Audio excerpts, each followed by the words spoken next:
Future indefinite tense, future indefinite tense में हमें idea है कि हमारा जो एक्शन होता है वो फ्यूचर में कोई भी हम काम करेंगे तो that is future indefinite tense. ज़ाहिर है फ्यूचर में हम मुख्तलिफ एक्शंस करते हैं, जैसे हम ये भी कहते हैं कि हम 12 बजे अपने घर पहुंच चुके होंगे या पहुंच रहे होंगे। तो ये एक डिफरेंट स्ट्रक्चर है। यानी जो अभी जिस स्ट्रक्चर को हम डिस्कस कर रहे हैं, तो हमारी ज़ाहिर है कि हमारी जो मदर टंग है, हमें उसमें देखना पड़ता है कि हम किस तरह के एक्शंस के लिए किस तरह के लैंग्वेज में स्ट्रक्चर यूज़ करेंगे इंग्लिश में, ठीक है। तो उसमें जब हम देखते हैं कि फ्यूचर एक्शंस जो हैं, वो अब हमारा ऐसा एक्शन जो इनडेफिनेट होता है। इनडेफिनेट का मतलब ऐसा एक्शन जो ना जारी है ना मुकम्मल है, बस वो होगा। जैसे अभी थोड़ी देर पहले हमें फ्यूचर इंडेफिनेट टेंस समझ आ जाएगा, ठीक है ना। तो ये बॉर्डर पड़ी है, मैं इसको अभी थोड़ी देर बाद इधर रखूंगा, ठीक है ना। अभी मैंने ये काम नहीं किया, लेकिन आने वाले वक्त में मैं करूंगा, ठीक है। तो जो भी काम हम अगले ही लम्हे सोचते हैं कि हम ये करेंगे, तो उसके लिए बड़ा ही सिंप्लीफाइड सा स्ट्रक्चर है। जो on screen you can see the structure here. Here you can see subject, helping verb and first form of verb. तो हम कोई भी काम करेंगे, जो मॉडर्न इंग्लिश में सिर्फ विल आता है सबके साथ ही, ठीक है ना। शेल यहाँ पे नहीं यूज होगा। He she I we they you सबके साथ विल लगाएंगे, उसके बाद वर्ब की फर्स्ट फॉर्म लगाएंगे और उसके बाद ऑब्जेक्ट लगाएंगे। यानी ये जो एसवीओ स्ट्रक्चर होता है, सब्जेक्ट वर्ब एंड ऑब्जेक्ट, ठीक है।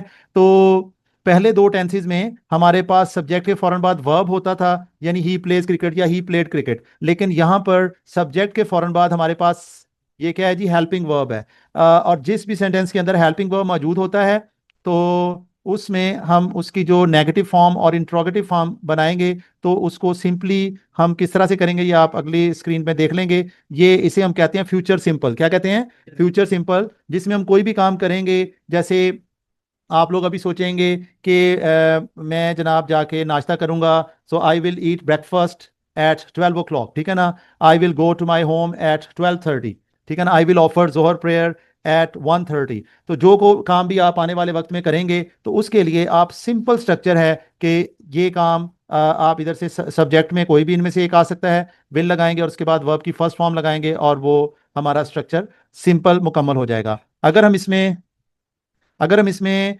नेगेटिव बनाना चाहते हैं, तो विल के फौरन बाद नॉट इस्तेमाल होगा। This is the helping verb and after helping verb you are going to use not. He will not play cricket, she will not, it will not, Ali will not. यानी single means होता है कोई भी एक नाम हम यूज कर लेते हैं कि Baqir will not play cricket, Baqir will play football, ठीक है। इस तरह कोई भी चीज़ है हम उसको इस तरह से नेगेटिव बनाने के लिए हेल्पिंग वर्ब के बाद यहाँ पे नॉट लगाएंगे तो नेगेटिव बन जाएगा, ठीक है। और इसके बाद अगर हमने इसको इंट्रोगेटिव बनाना है, तो विल आ जाएगा स्टार्ट में और थ्रू आउट वर्ब की फर्स्ट फॉर्म ही यूज होगी। Will he play cricket, will she play cricket, will it work properly, will Baqir play cricket, will I play cricket, will we play cricket, will they, will you, will Baqir and Ahmad play cricket.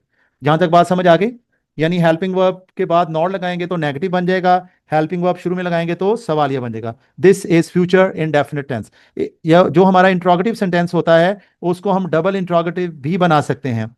और mostly आइल्स के speaking interview में हमें double interrogative के साथ सवाल पूछे जाते हैं। जैसे from where will you learn English, आप कहाँ से इंग्लिश सीखेंगे। From where will you do your shopping, कहाँ से आप शॉपिंग करेंगे, ठीक है ना। From where will you purchase sports goods, ठीक है। इस तरह व्हाट विल यू प्ले, आप क्या खेलोगे। With home will you play, तुम किसके साथ खेलोगे। हुज, जब ये वाली जो चीज होती है, इसके फौरन बाद यहाँ पे जो है वो चीज का नाम आता है, नाउन आता है। Whose notes will you use, ठीक है। आप अपने नोट्स अगर नहीं लाए, तो बंदा पूछता है टीचर आपसे, whose notes will you use, आप किसके नोट्स यूज करेंगे, ठीक है। हुज, आपके पास, आप कहते हैं नहीं मैं तो कार पे जा रहा हूं, तो आपके दोस्त को पता है कि आपके पास अपनी कार नहीं है, तो आप कहेंगे, वो कहेगा whose car will you use, आप किसकी कार यूज करोगे। ये बात समझ आ गई, ठीक है। और इस तरह when will you go to Lahore, आप कब लाहौर जाओगे। How will you go to Lahore, आप लाहौर कैसे जाओगे। And where will you go in Lahore, Lahore में आप कहाँ जाओगे। Who will go with you, कौन आपके साथ जाएगा। इनको WH सीरीज वर्ड्स भी कहते हैं, ठीक है। तो जब डबल इंट्रोगेटिव होगा, तो उसमें जैसे मैं अभी अब्दुल आपसे सवाल करता हूं, तो from where will you purchase your pant shirt, ठीक है। इन्होंने जवाब दिया I purchase from Sahiwal market. तो सब लोग या तो ऐसे करेंगे या ऐसे करेंगे। अगर इनका जवाब ठीक है, तो आप बताएं ठीक है।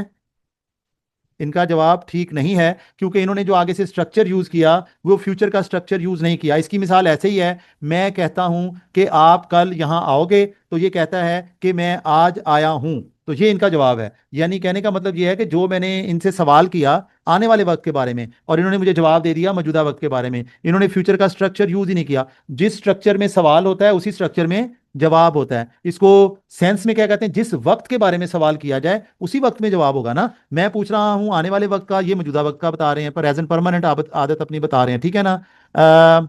जैसे अभी मैं आपसे सवाल करता हूं, when will you go to your home, ठीक है, I will go to my home at 12, ठीक है। तो नबिया से हम सवाल करते हैं, when will you eat your lunch, I will eat my lunch at 1:30, ठीक है। तो अब ऐसे स्टूडेंट ने जवाब देना है जिसने नाश्ता किया हुआ है, तो वो कहेगा मैं नाश्ता नहीं करूंगा, मैंने तो किया हुआ है, ठीक है। तो इनसे पूछते हैं, when will you eat lunch, breakfast, when will you eat breakfast, ऊंची आवाज में जवाब दें। यही सवाल आपसे है सबा।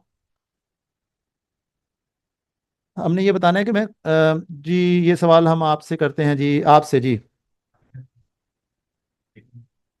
नहीं फ्यूचर में ही जवाब देना, फ्यूचर में। हाँ जी, आप नाश्ता तो करके आएंगे, समझ लें। तो सिचुएशन ये है कि आप नाश्ता करके आए हैं, मैं आपसे सवाल करता हूं when will you eat breakfast, तो आप आगे से कहेंगे आई विल नॉट ईट ब्रेकफास्ट, ठीक है। अब आप आगे लगाएंगे कि मैंने पहले कर लिया, ठीक है, समझ आ गई। I will not eat breakfast, I will eat lunch at 1:30, और I will eat lunch at 2 o'clock। Got it, समझ आ गई बात की। तो this is future indefinite tense. Have you got the idea? इसमें हमने क्या सीख लिया? तो here we have learned about the simple future.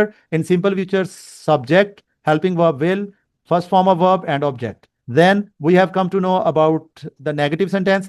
There is only one addition. We will just use not after uh, helping verb. Okay. So there are different sentences. Okay. Like he said, I will not eat breakfast. Okay. I have already, अलग से sentence बन गया ना, full stop and then I have already eaten breakfast early in the morning, ठीक है। Got it. तो situation के मुताबिक आप तमाम सेंटेंसेस यूज कर सकते हैं, okay. Then there will be interrogative and then double interrogative. So in interrogative, you will use will at the start of the sentences, and for double interrogative, you will use WH words. But when you answer, so you will answer the query. Where will you go to play cricket? आप cricket खेलने कहाँ जाएंगे, फिर आप वो जगह बताएं, क्योंकि इसमें क्या पूछा है, प्लेस, कि कहाँ जाएंगे। Where will you go to learn IELTS? ठीक है, आप IELTS सीखने कहाँ जाओगे, ठीक है, आप फिर जगह बताओगे, ठीक है ना। Whose car will you use to go to Lahore? आप किसकी कार यूज करोगे, आपने बताना है जी। Whose car will you use to go to Lahore? I will use my friend's car. I will use my friend's car to go to Islamabad or Lahore or Karachi. ठीक है ना? With whom will you come tomorrow? Yes. With whom will you come tomorrow? I will. With whom will you come tomorrow? जी आप जवाब दें। I will come with my friend. आप बताएं जी, with whom will you come tomorrow? Come with my sister. I will come with my sister. और जो खुद आ रहा होगा वो क्या जवाब देगा? अरीबा जवाब देंगी। अरीबा जवाब दें, एक मिनट, अरीबा जवाब दें। अगर आप खुद आएंगी तो कैसे बताएंगे? With whom will you come? Bye my self. Bye my self भी कह सकते हैं, ऑन भी चल जाएगा, ठीक है जी। आप क्या कह रहे थे? आई विल कम अलोन भी कह सकते हैं, ठीक है ना, लेकिन बाय माई सेल्फ ज्यादा बेहतर है, ठीक है। अलोन भी चलेगा, ठीक है ना। ओके। इसी तरह फ्रॉम वेयर जब पूछेंगे, from where will you learn English, जी आप बताएं जी। I will learn English from IC.